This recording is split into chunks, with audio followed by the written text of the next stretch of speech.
Hey, it's Tim Pierce. I had a session and my pedal board was a little bit, it had disintegrated a little bit, so I wanted to refresh it. I tried to configure this pedal board with just one overdrive, but I quickly realized I had to have at least another one. And I've had pedal boards with 3, 4 overdrives on them. So it ended up with 2 overdrives, but you'll see in the video. Click the link below if you want to check out the expanded version of this DIY build in the Masterclass.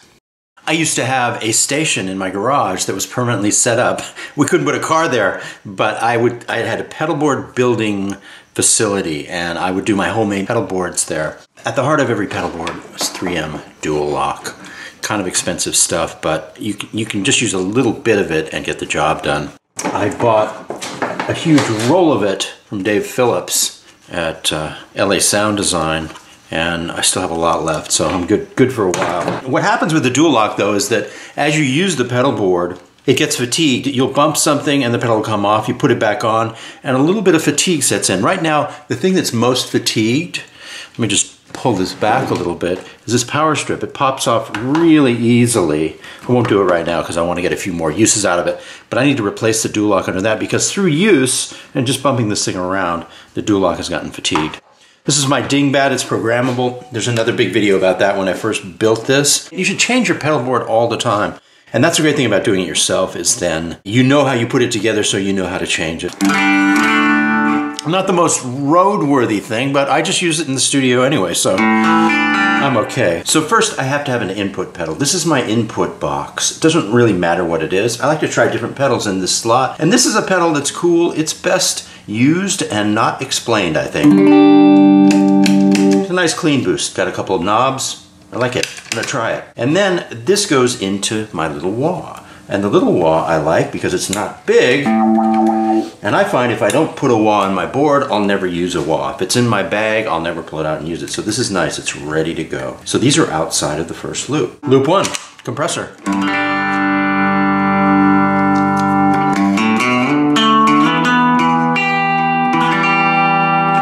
But likely that's going to be replaced by another overdrive because I only have one overdrive and that's cutting it pretty close. Nice to have two overdrives. On the session, I ended up using 2 overdrives, so I was able to pop this guy in there. And the great thing about building your own boards is it's usually pretty easy to do. And I was actually kind of surprised. This guy fits right in there. It has to go sideways, but I can activate it from the loop and I'm good to go. Loop 2, Noble's overdrive. I like this thing, it's very natural sounding. Awesome. Moving on. Move to loop 3 and it's the Lex for Leslie. And the way I use a Leslie, I like to step on the speed control constantly so it's constantly slowing down and ramping up. That's where all the emotion is to me.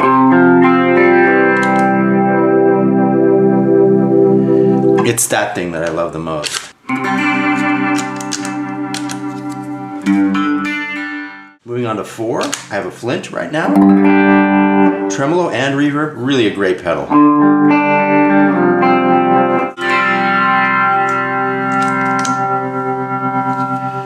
Also grouped on this loop is a chorus. Just happens to be this bass chorus.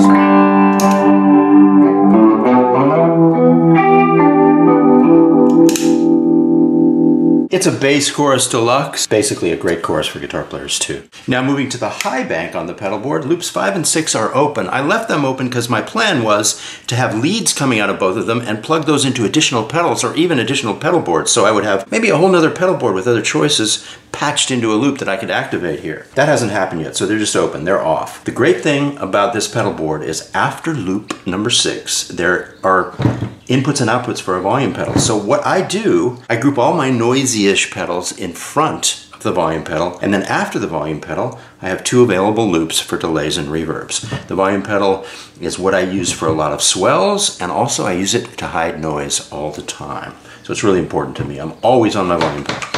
Oh, and also this volume pedal has a nice tuner out which goes straight to the Polytune, which is on all the time. That way I don't have to press this to activate it. It stays on all the time and I can just back down the volume pedal and tune silently with this guy on. So all of these delays are after the volume so that they can hang over when I pull back here and stop the sound. I only need to use delays and reverbs after the volume pedal. Everything else can be in front. Now let's move to loop 7 on the high one right here.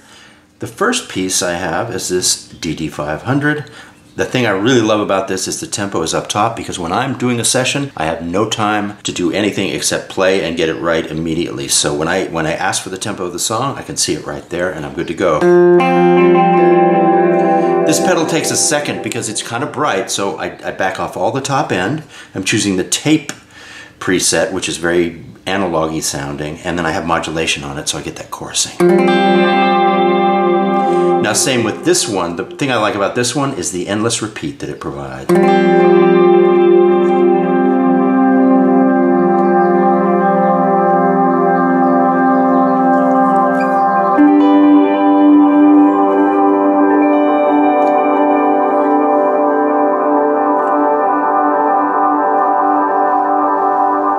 I mean, the Echo Park is vital to making sounds like that for me. Now I move to the reverb, my favorite reverb right now, from George Trips at MXR.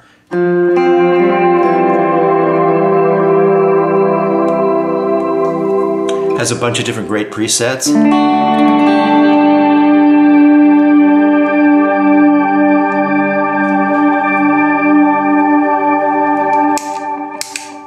If I just press on this pedal, I can go back to something more traditional. There we go.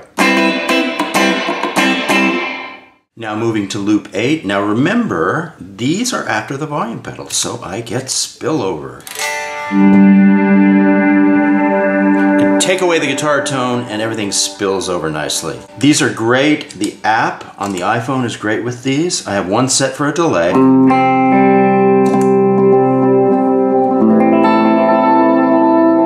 And this one right now is set for reverb. Now it's kind of overkill to have these reverbs and delays, so many of them, but in a way it's not, because when you're moving fast and you want to try different stuff, it's almost easier just to activate a new pedal than to start tweaking one pedal. It's better to have 2 or 3 that you can just jump to.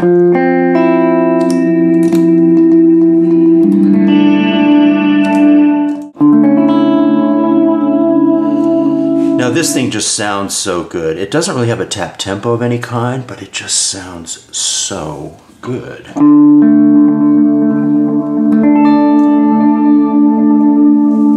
So sometimes I just turn it on to add beauty.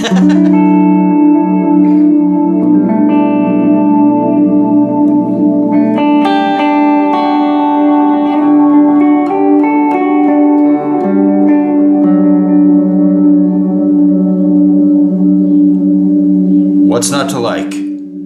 So this, I put this together. I have a film date tomorrow at a composer's studio. The pedalboard had kind of disintegrated a little bit. Stuff was hanging off of it, and I wanted to make sure it worked and worked well and was freshened up and had a couple of different pedal choices on it. So I should be good to go for tomorrow.